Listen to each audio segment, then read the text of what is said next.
Hello again, everyone. Welcome to Rome Business Radio. This is the Rome-Floyd Chamber Small Business Spotlight. We are broadcasting from the Hardy Realty Studios, located in the Hardy on Broad space on Broad Street in downtown Rome, Georgia, and we work in cooperation with the Rome News Tribune. I'm Roger Manus with Rome Business Radio. I'm Carly Parker with the Rome-Floyd Chamber. Today on the podcast, we have Alex Williams with the Rome-Floyd Chamber. He's going to be introducing himself. He's a rookie, right? Yes, he is a rookie. Okay. And Megan Otwell from the Downtown Development Authority, Hannah Bagley with Keep Rome-Floyd Beautiful, and then Ben Winkelman with the E.C.O Center. Hi, everybody. Good morning. We got us a big house here. Yeah. Party. Time to party. Well, welcome to the cocktail party without the cocktails. But I see most of you brought your coffee, so hopefully you're properly caffeinated, so we can have a great conversation.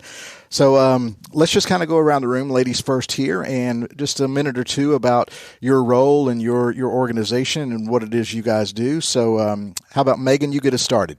Yeah, so I'm Megan Otwell. I am the marketing and events manager at the Office of Downtown Development. With the City of Rome, we're housed under local government, but our main goal is just to support our businesses along Broad Street and in the River District.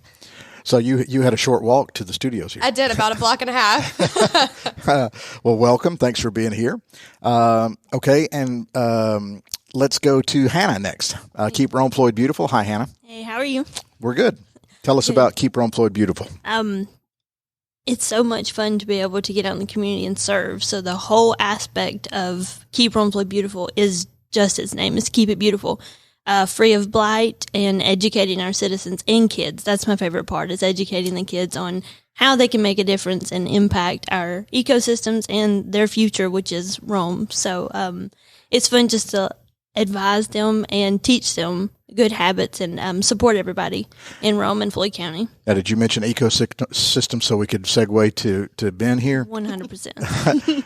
Hi, Ben. How are you? Good morning. Tell us a little bit about what you do.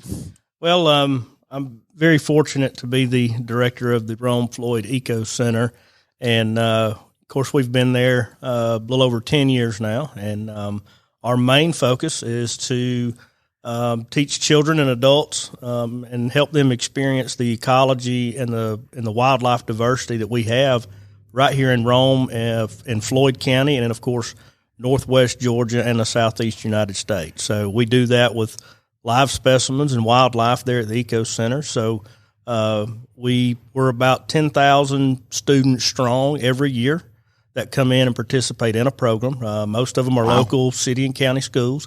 And what a privilege. I mean, these kids come in and I get to do two things. I get to talk about wildlife, which, if you know me, that's one of my favorite things to talk about. And I enjoy working with young students and watching them get excited and see some things that sometimes I just don't have an opportunity to go out and see. And we help provide that. So from pre-K all the way up to college students that we work with, it is an absolute privilege. And where are you located? We're right there at 393 Riverside Park. We're right there in Heritage Park in the old water pump station. Right. And the E.C.O., is it an abbreviation for something, or is it short for? Well, it is an abbreviation. Right. Of course, the ECO, for ecology, right? But also our three rivers, the Etowah, Coosa, and Oostanala. I did a little Googling. Yeah, there you go. So, you would do well. That's always an interview question. You can ask Hannah and Sarah and Jason. That I always ask that. That's on an interview. So wait. Rome has three rivers? Yes. And the cool thing about that is a lot of people don't know, just a fun fact, the Coosa River that we know starts right here in downtown Rome, the headwaters of the mighty Coosa that flows, of course, to Lake Weiss and Neely Henry, and then all the way down to the mighty Alabama River, and then to Mobile Bay. The only other river system on planet Earth that has more ecological diversity than the Coosa is the Amazon. Wow. Yeah, pretty unique. A lot of people don't realize that, but when you think about ecological diversity in the Coosa River system, I'm talking about all the different fish species, the freshwater mussels, all the different things that make up that diversity in that river system, it is number 2 on the planet. That's pretty cool. That's pretty cool. And it's what the sea is for in your day. That's right. There you go. All right, let's talk to the chamber rookie here. Alex. Hi, Alex. Hey, I'm Alex Williams. I'm the Director of Workforce for the Rome-Floyd Chamber. And essentially my job and responsibility is to try and grow jobs, attract talent, and strengthen the quality of place right here in Floyd County and in Rome. And there's a lot that goes into workforce development and initiatives and programs that we try and support all the way K through 12 system into our technical college and higher education schools and partners that we work in order to basically build, grow, and strengthen our current and our future workforce right here in Rome-Floyd County. So, and when did you start? I just started 3 weeks ago. Yeah. 2.5, yeah. So. Yeah. Have you cashed your first paycheck yet? No. So you really are. Carly, when did you start? I started 6 weeks ago. Yeah. So you're the grizzled veteran compared to Alex, and yeah, that's right. We're fairly new, but we're hitting the ground running. Yeah. And now that summer is on the decline, and as we head into the school system and more people getting back to work, hopefully we've got a recession brewing apparently. But at the end of the day, we're working hard to make Rome and Floyd a better place to live. Well, good, and it's great. It's great to. Sometimes I tease Carly on the program because there's a big age difference here, and I have wisdom and she has youth. But it's nice to have the youthful energy in the chamber. A lot of new, fresh ideas and things like that. So welcome, glad to have you here. So just kind of going into a little bit more detail here as I want to dive into the DDA a little bit more. So your role as marketing and event coordinator, correct? Well, Megan? Manager as of yesterday. Oh, I got a little promotion. Congratulations. Thank you. So what does that mean? More money or more responsibility? A little bit of both. So in your specific role, what are you tasked with doing? So for the marketing side of it, I do all of our social media. We do mailing campaigns and pretty much billboards. We do any kind of marketing we can think of, and we're always trying to do new creative ideas. And then as far as events go, if you've ever been to a First Friday, that is me. If you've ever been to Fiddle and Fest, we do that. We do all of our holiday programming. And then I also work closely with we have 5 committees, and I work closely with all of them, as well as our DDA board. And obviously you guys in the chamber kind of, working toward the same goals. Yes. And neighbors actually, right? Yeah, we're neighbors. I'm actually working with Amber right now on a billboard initiative for holiday local shopping. So that's something fun that we're partnering on this year. Oh, the holiday. That's already around the corner? Yeah, it's Christmas in July, but we have to get one of those good billboards, you got to plan ahead. Well, yeah, I guess so. You guys, everybody's you got a plan to make it happen, right? So what are the challenges in Keep Rome-Floyd Beautiful? I just got an eye roll. For those of you listening to the audio and not seeing I just got an eye roll about, oh my gosh, where do I start? That seems to be what people think, but the challenges are repetitive cleaning, repetitive telling people the same thing over and over and over. But that's the fun of educating, and I enjoy the challenge. It gives me an opportunity to make a difference and a change for hopefully the future. So I would imagine that you probably attack it from several fronts. There's the present here and now. We need to pick up this trash. Mm-hmm. But there's also, let's teach people not to throw the trash. Mm-hmm. So am I being a little too basic there, or is that kind of the way it works? That's pretty much the way it works. Yeah. And that's where having our students come to the Eco Center where my office is based out of, it gives me the chance to be a part of a field trip that comes in there. And they get to see the alligators, and they get to touch and feel the snakes and all the fish that we have in our river tank there. And we are, just as we said a few minutes ago, we are a river city. And we have our 3 rivers here, and so biodiverse there. So we get a chance to show them what our impacts are and how we can make a change. So that's what the segue between touching an animal, seeing the health that they have in the Eco Center, and taking that and putting it into our rivers as well. So getting them to make a change is hard, but we start young and then just instill those in values in them, and then they can take it as they grow up. So You work with local businesses, right, on different events and different projects. Like, can you give me some examples of? Right now, we have one in the works, and I'm very excited about it. So KRFB is going to partner with International Paper, and of course, everybody just sees them as chopping down trees. But we have so many working forests here in Floyd County and surrounding areas, and we have more trees planted and put back in than we did 60 years ago. So We're excited to partner with them and get out and do a river cleanup. They want to get out and do a river float.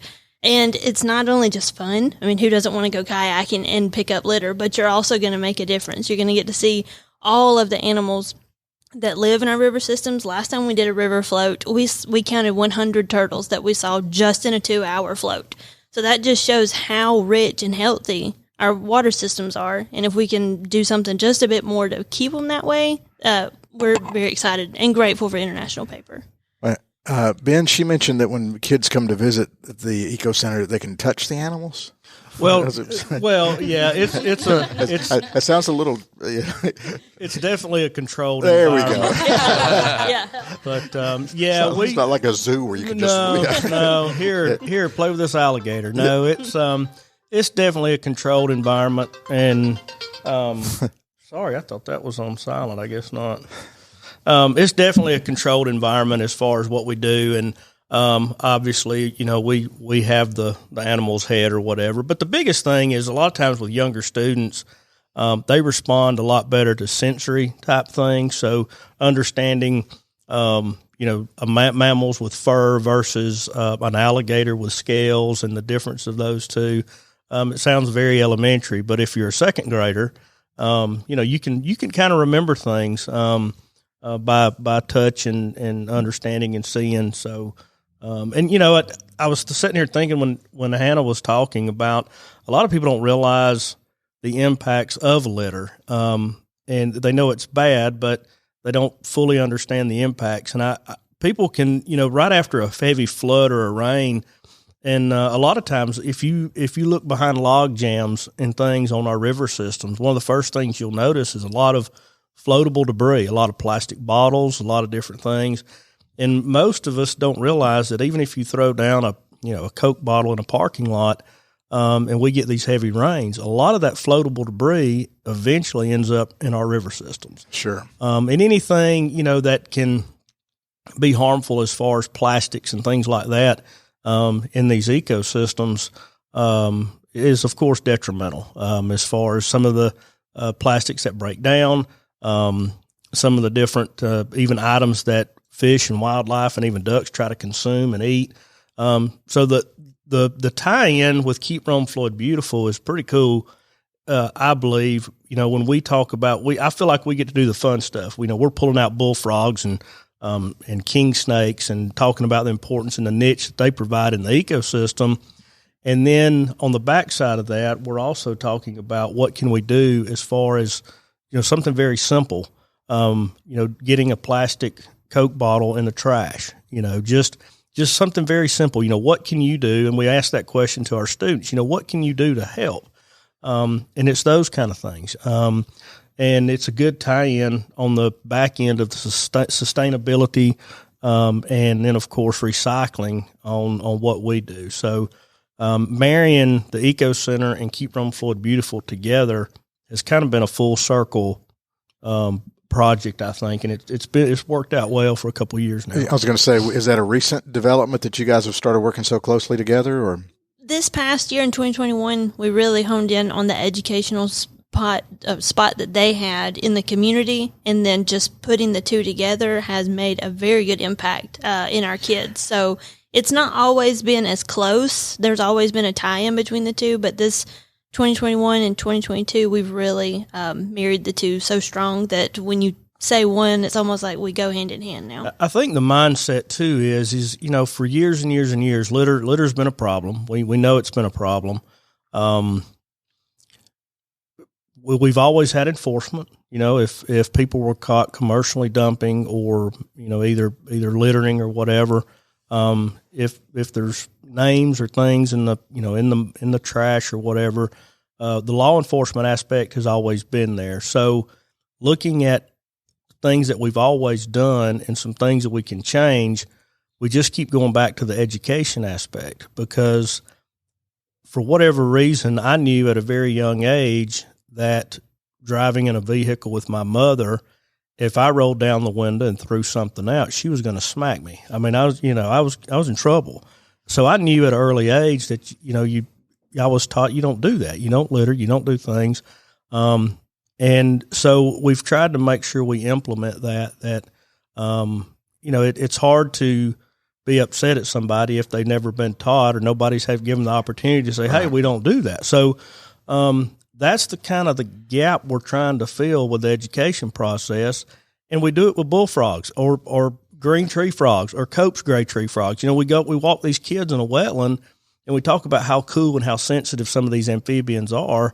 And why would you want to litter in a place that could be detrimental? I mean, who don't like an amphibian? I mean, who don't like salamanders and bullfrogs? I mean, if you don't like a green tree frog, I mean, so, and we talk about those smaller animals being the pulse of the environment, the way they absorb moisture and water through their skin, how they live their life as far as a tadpole and then growing up and living on land. We call that, the pulse of the environment, because if we go to a place and it's devoid of those kind of animals, then we may have a problem with that ecosystem. But if there's animals in there like that are sensitive and they're thriving, they're doing well, then we know that ecosystem is thriving. So, we're working hard together on that education aspect. That's great. We talked about kids, but are adults welcome? Oh, of course. Well, it's always I like a frog. Well, it's always unique. We end up we've almost had to tell the teachers, hey, adults and chaperones are welcome, but sometimes we got to be careful, because when the parents find out they're coming to the Eco Center, they all want to come too. Right. So now we have 85 kids and 72 parents. So, but yeah. So of course, adults are welcome. All right. Well, one of the things I like to do is we kind of go around is touch on everybody's background a little bit to see kind of how you ended up where you are. So some people, I joke. It's not joke. It's just interesting to me. Some people have a very circuitous career. They do this, and then they're a used car salesman, and then they taught school, whatever. But some people know what they want to do from the start, and that's just kind of how they end up. But Alex are you like right out of college, Alex? No, everyone thinks I look. Because you look like you're 12, yeah. But I don't want to. Yeah, I didn't say that. I started to card you before we even gave you a coffee. That's right. But what's your background? So I grew up, born and raised in Georgia, just right in the Buckhead, Sandy Springs area of Atlanta. And I went off to Mississippi for college, went to Ole Miss. And I was going to be in the intelligence community, and FBI was kind of a dream, and I was on that track. And then politics kind of got in the way, and that ended up being a blessing. And I ended up working for Senator Isaacson, and just a statesman, and really got to see firsthand, his 2015 and 2016 working for a U.S. senator, and then big time into politics, which translated into government, not just on the U.S. Senate side, but I moved back to Mississippi and worked for the governor over there. And that was an interesting job, because every single day was different. And I started out as the aide-de-camp to the governor, so I was his right-hand man. And if you ever seen the show West Wing, I was kind of like Charlie, but a little more on steroids. I mean, I'd ride in the motorcade. I'd have my office right there. I mean, we'd be on a Black Hawk or a plane one day. I've been everywhere from the White House to a factory floor and everywhere in between. And that was just a great, fun job, exhausting. Early mornings, 6 a.m. you're at the office, and you wouldn't go home until 11 o'clock unless you were on the road. So that was 2.5 years, and then that transitioned into economic development for me at the state agency, and then COVID kind of hit.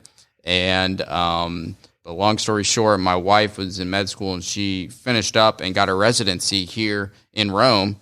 And that's where that's how I ended up in Rome. But I got back into politics before just the environment and the climate and everything. And I said, I got to be closer to home and not just commute to Atlanta around the state of Georgia, and ended up at the chamber, and it's just been great. But I think my life experiences and being in government and politics, economic development, and kind of seeing how it all works hand in hand. You got to have great relationships at the local level, at the state level, if in order to accomplish goals. And right here in Rome-Floyd County, you know, we've got to bring a younger generation workforce into a growing population, and the growth and development that's happening right here in Northwest Georgia. And I look forward to partnering with a lot of people, manufacturers and other industry and key players in order to accomplish. Wow, certainly an interesting background. That's amazing. White House to factory floors. I like the way you phrase that. And certainly we talked about the youthful energy, but I tease you. You do look young, which is a good thing because when you're 70, you'll look 50. I hope so.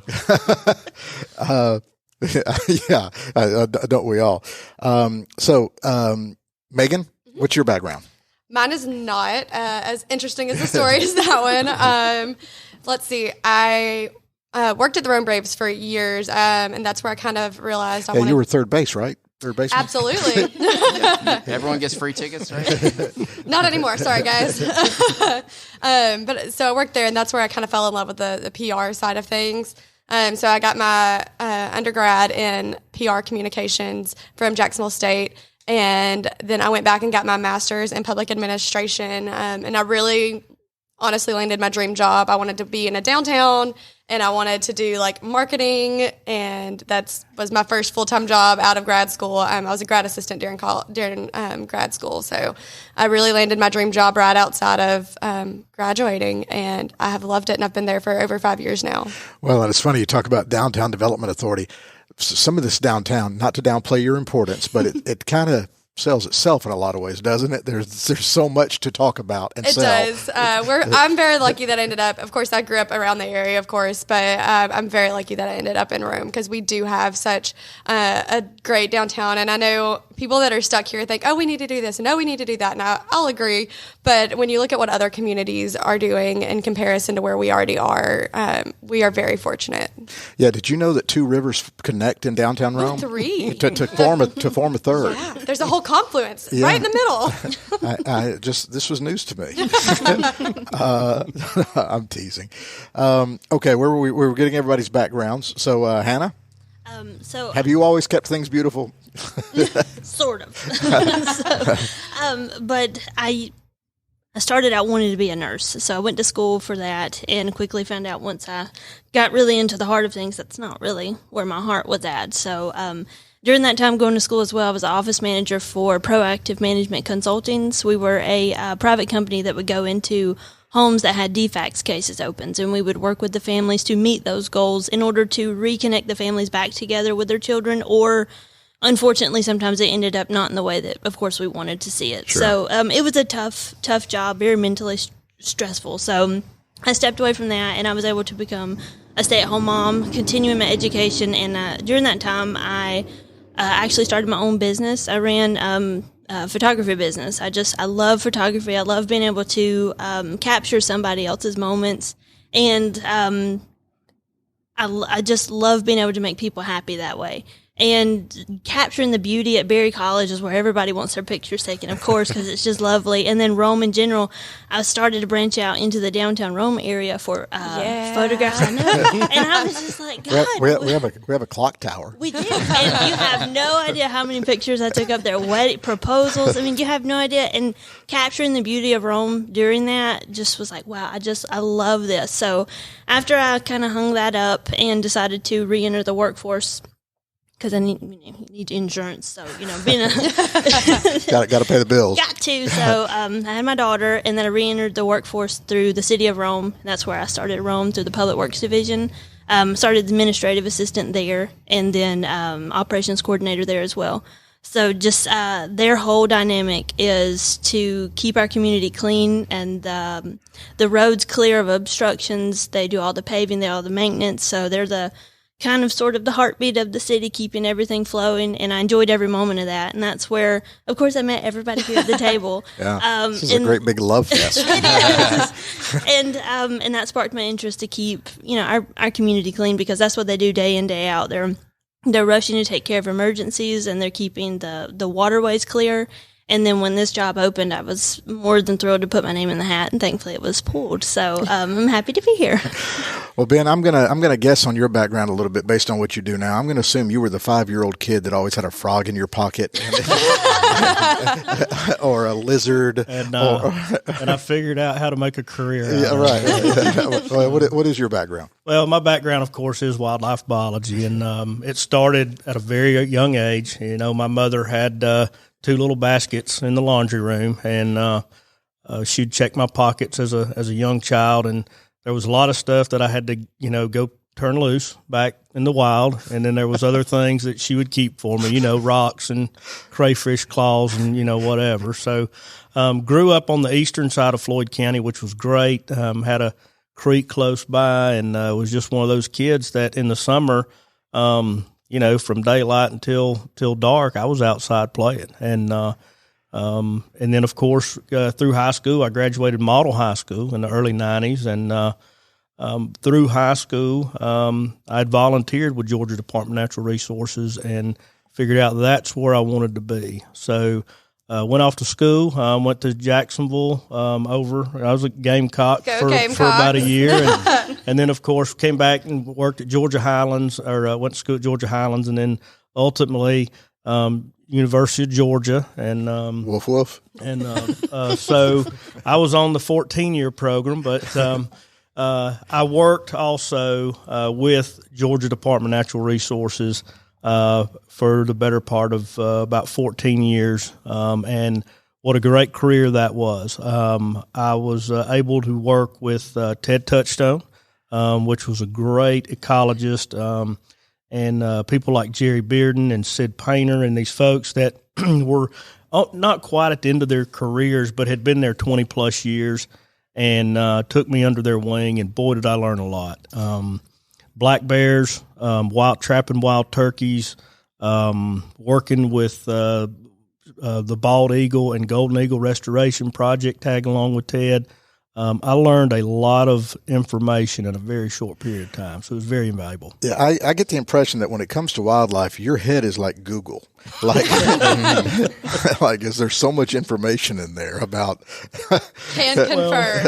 My husband's already trying to put a trout tank in our future house, and Ben has told him everything that he needs to do it. Well, that's good. Okay, well, let's kind of go around here one final time and get any final thoughts to make sure, if you've got anything you want to make sure you mention about your organization, but specifically how people can connect with you or what you need maybe from our community. Do you need volunteers? Do you need businesses to help step up and do things with you, partner with you, that type of stuff? We'll do the chamber last. So let's start over here with the downtown development folks. Yeah, the easy way to get in touch with us is through our social media at Downtown Rome GA. We're on Facebook, Instagram, TikTok, Twitter, pretty much anything. Who takes care of that for y'all? Me. If you want to email us, it's also downtown@romega.us. But the biggest thing we need from our community is just to continue to support our small businesses.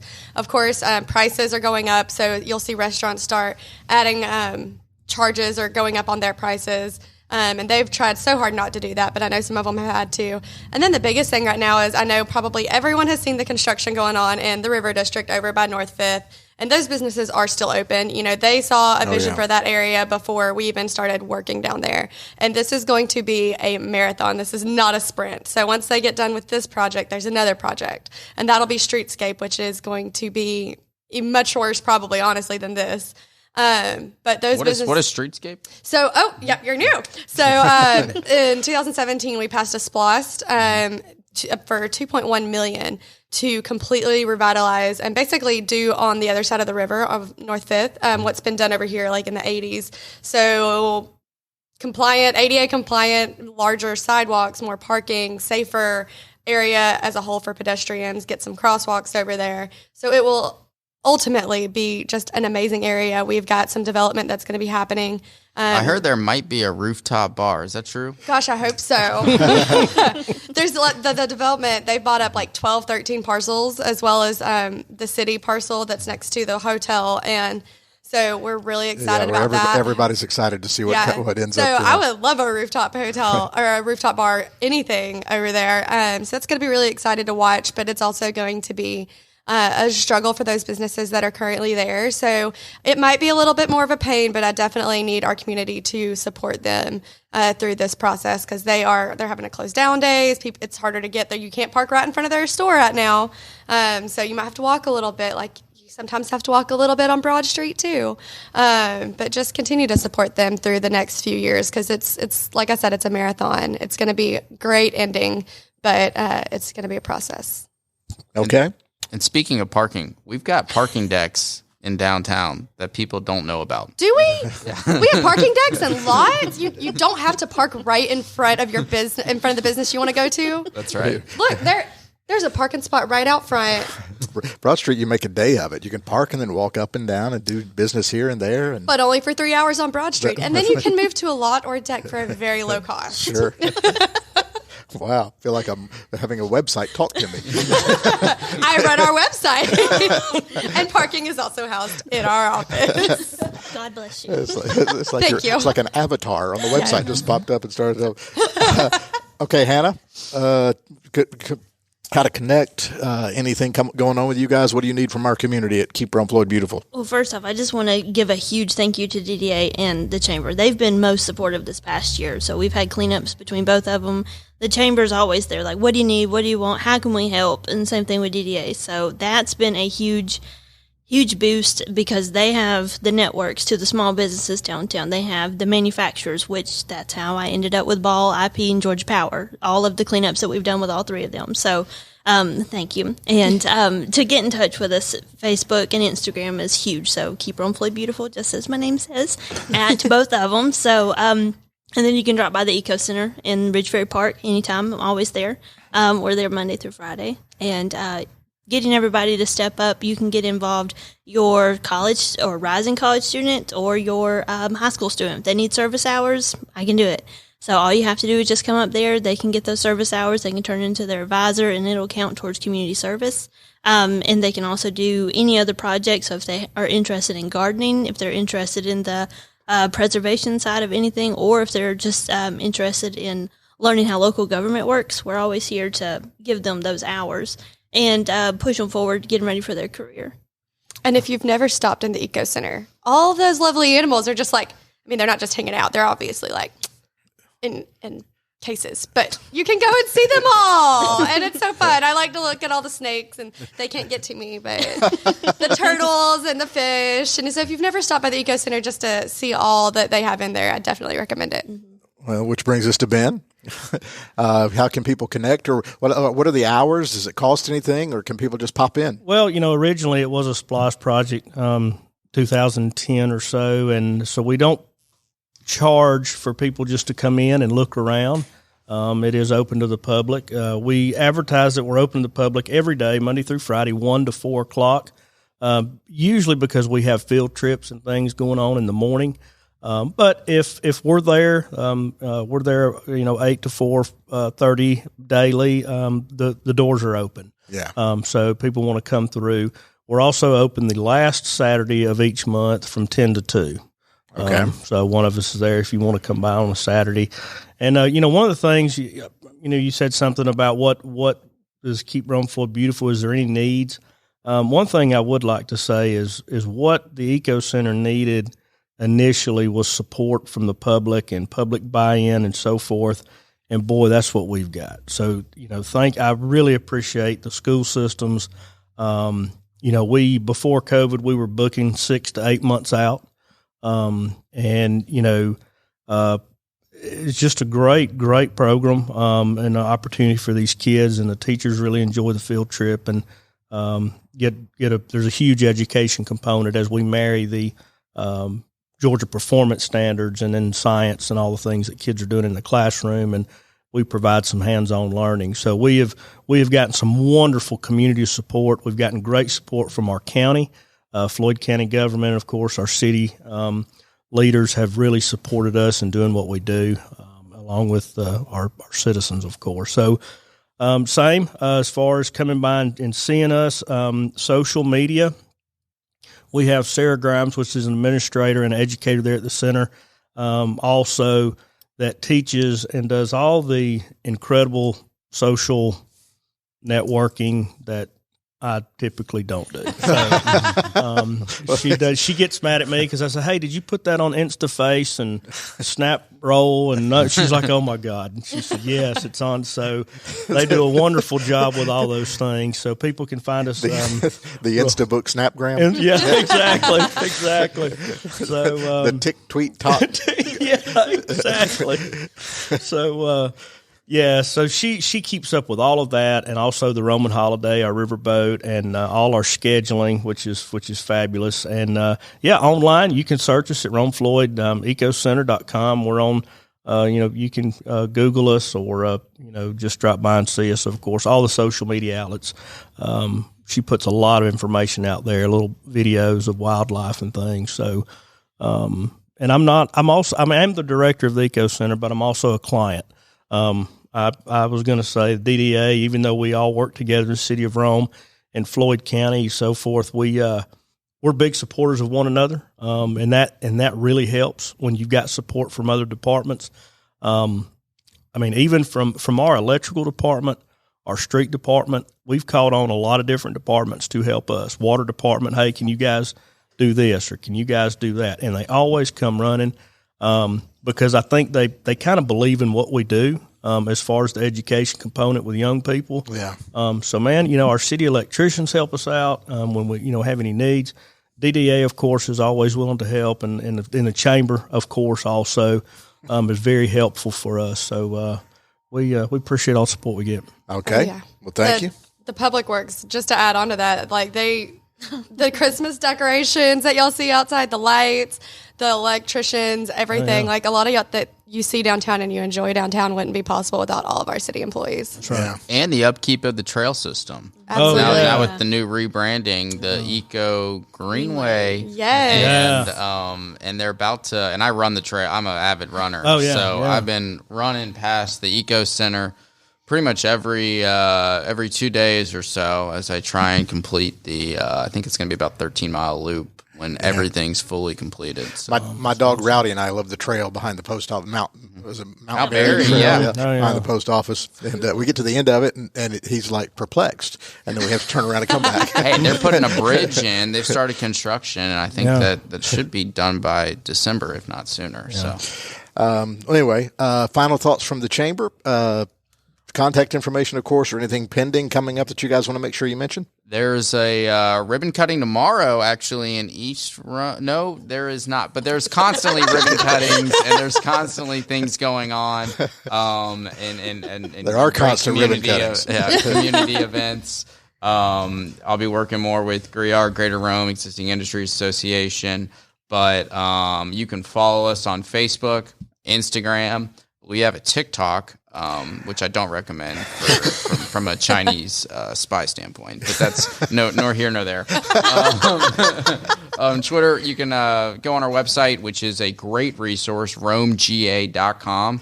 We can look at our job board and directory where there's a ton of open jobs at the moment. So I do encourage people, if you are looking for a position or want to get back in the workforce, there's tons of opportunity here in Rome and Floyd County to find a great job. But we're working hard and to strengthen quality of place and to attract talent, grow our current industries, and ultimately grow jobs. So it's a great place to live and work and play. An opportunity awaits right here in Rome, Floyd County. Now I feel like I was listening to a website again. Carly, any final thoughts, or did he sum it up there for you nicely? I think he summed it up pretty nicely. Again, just go to our website and you can see all the calendar events that are coming up. We do have a lot in August. It's kind of really moving forward. And again, thank you guys for coming on to the podcast, and everyone that is listening. We do appreciate y'all's continuous support. Thank you, everybody. Alex, nice meeting you. Welcome aboard. Thank you, Of course, Roger. I don't know if I feel like I'm going to be calling you Mr. President one day. That's why I'm giving him my card. This is all my information. But thanks. This was a great show. This was a fun crowd. We appreciate it. You've been listening to the Rome-Floyd Chamber Small Business Spotlight here on Rome Business Radio. We broadcast from the Hardy Realty Studios on Broad Street, and we work in cooperation with the Rome News Tribune. Thanks for listening.